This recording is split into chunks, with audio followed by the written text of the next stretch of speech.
Welcome to your school community council. Yours is an opportunity to make a real, lasting difference in the lives of students in your school. You are touching the future because the wise choices you make with their trust affect the students' future. You are making history because Utah is the only state in the nation where parents, teachers, and the principal direct the use of school trust money. Your wise use of the funds will keep the money coming and growing. Ineffective or non-academic uses may result in the funds being diverted from councils. This DVD will help you understand the school trust, how it makes money, and how the money gets to your school. It will provide your school community council with resources and information to accomplish your important work. The handout that accompanies this DVD is available on the website. It will provide you with many useful specifics about the program. 7 million acres of Utah's land, about the size of Massachusetts, Delaware, and Rhode Island combined, were granted by Congress in 1894 in a trust to support our public schools. After 100 years, about half of the lands remain. The Trust Lands Administration manages those 3.5 million school acres today, like a business, with undivided loyalty to schools. The Trust Lands Administration is committed to optimizing the revenue from the lands while still being a good steward for future generations of students. Much of the gas that warms our homes or the coal that powers our lights comes from trust lands. All the net revenue from gas wells, coal mines, grazing, telecommunications sites, and other uses is invested by the state treasurer in the Permanent State School Fund. It's the interest and dividends from those investments that your council will spend. Because all the revenue is invested, that means a cow grazing today or a gas well producing today will impact the education of our children and our children's children forever. The billion-dollar fund is on its way to $2 billion, then $3 billion, then more. When councils are informed that there are threats to the revenue, your voice, your calls, and your emails to protect this revenue stream to schools make the difference. The Utah Enabling Act and state constitution protect the fund in law. But it is the choice of school community councils that ensure that the interest and dividends continue to go to schools. The rest is safely invested for future generations. The interest and dividends are the money you will spend this year, and you will plan for its use next year as you serve on the council. Look at test scores and make sure the way you are using their trust is truly impacting students. Our school community council, at the beginning of every school year, sits down together to examine data. Based on that information, we make decisions of how the Utah Trust Lands funds ought to be spent. We're here as stewards of the money to make sure that each child gets what they need in his or her learning. We are grateful for the funds because it allows us to provide extra offerings and supports for each of Utah's children. School community councils come in many sizes, but large or small, every member has an awesome responsibility. The exceptional academic opportunities that you help to provide to all students, particularly the support given to struggling students, will light a love of learning. The opportunities your council provides may forever alter the trajectory of a child's life. Krista McCullough, the first teacher in space, said, "I touch the future, I teach." You too touch the future as you choose to create new plans or continue successful existing plans. Your council may choose to provide exciting science classroom experiences, reading aids, train teachers, develop programs to make math easy and fun, or provide accelerated classes.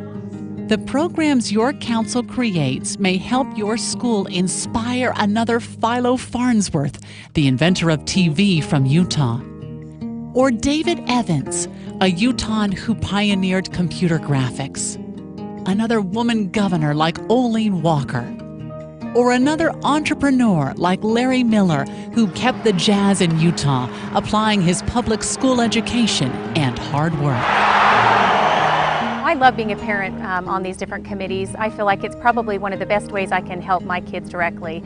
I see what their needs are, I see the needs of different kids around us, and I feel like it's great to be able to pick and choose and help those teachers decide where that money goes. And I feel like more parents should get involved and do this. It's a great opportunity to really affect the kids and help improve our education.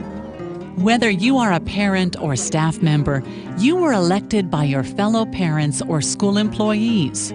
They trusted you to create the best academic plans for your students. Announcements will always be made well in advance of upcoming elections, giving interested parents and staff time to apply. The candidates receiving the majority of the secret ballot votes get to serve. Each term is for 2 years, and you may serve for up to 3 terms or 6 years. Half the council positions are open for election each year. The chair decides the agenda for the council meetings with input from the council, principal, and community. All parents and teachers should be given the council meeting dates at the beginning of the school year. An agenda will always be posted on the school doors and school website beforehand. Council meetings are open and everyone is welcome to attend. It is important for councils to keep the community informed of the opportunities and results of the school land trust plans. At the beginning of the school year, the council must provide parents with a report on the test scores and other results of the school land trust plan from the prior year. Councils must also send mid-year progress reports out to parents. Most importantly, councils focus on providing academic opportunities for students to achieve their potential. Your district will provide training to your council. As a council, the first thing you'll want to do is study your school's test scores. The data will help you select the academic areas the council should focus on. At Brookside Elementary, the trust line money has been essential for us. We have found that our students are improving in their literacy rates.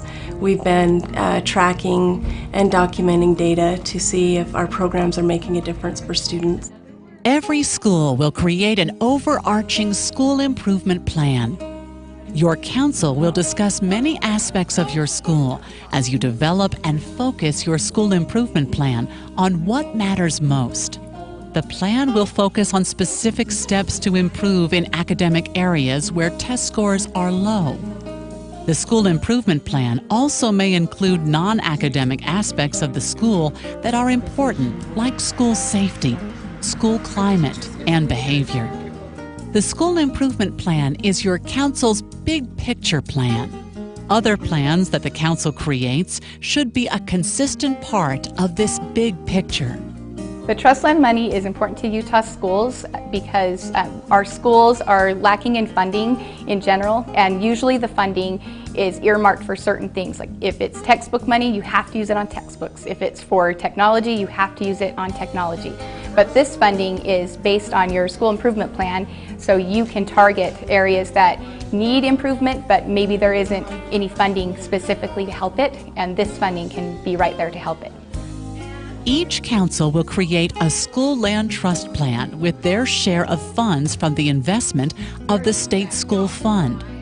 Remember, the fund was created from the school lands held in trust for the children.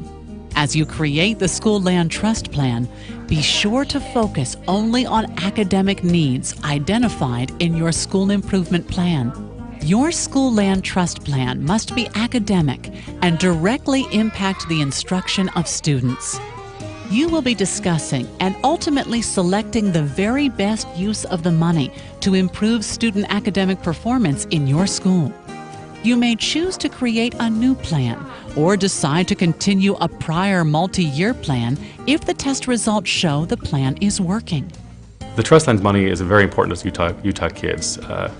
Utah, like many other states, has suffered funding cuts and budgetary problems, and this money that's been specifically set aside for Utah kids is just crucial in order to be able to make sure our kids can succeed. I'm very happy to be able to make an impact in helping the students at my school, specifically with my kids. As a council, dare to dream. Be inspired by the possibilities you can create. Research plans that work on the schoollandtrust.org website or other educational websites. Carefully monitor your progress. Remember, you are touching the future for the students in your school. The plan you create can change the course of students' lives. The Trust Lands money is important to Utah kids because it allows us, particularly here at East High School, to lower class sizes and provide extensive academic development almost on a one-to-one basis with kids who otherwise may not be able to graduate from high school. So we work with these kids in significantly smaller classes, working specifically to target their academic needs and to help them learn how to learn and how to use what they know to become high school graduates. It gives those kids who need that extra push, that one-on-one attention. Like, there's not much kids in the class, so each kid gets their single one-on-one attention with the teachers, and it's basically a second chance. The choices the Council makes to empower students with a thrill of learning will have profound impacts. Council plans can teach struggling readers to succeed, inspire artistic yearnings, reward inquisitive scientific minds, expose students to the joy of writing, uplift understanding of history and civics, embrace technology, and inspire innovation. As you decide on a plan, be sure all parts of the plan are academic. If you have to wonder if a certain use is academic, it probably is not. 5 years ago, you'd walk into my building and you'd be transported back to 1985 style classroom with a paper, pencil, textbook, and very little technology. And what Trust Land money has allowed us to do, it's allowed us to transport those kids back to the 21st century with interactive technology. They're able to sit down in their classroom and interact with what the teacher's presenting to them. First, your council decides how it will use the funds, what specific steps will be taken, and how to measure the impact. Then you are ready to develop a budget for what the funds will purchase. Typically, your principal will submit the plan on the website schoollandtrust.org. The website will automatically send a copy of the plan to the council chair and vice chair. The plan your council submits must be approved by your local school board, which ensures that your plan is academic, focused, and based on research.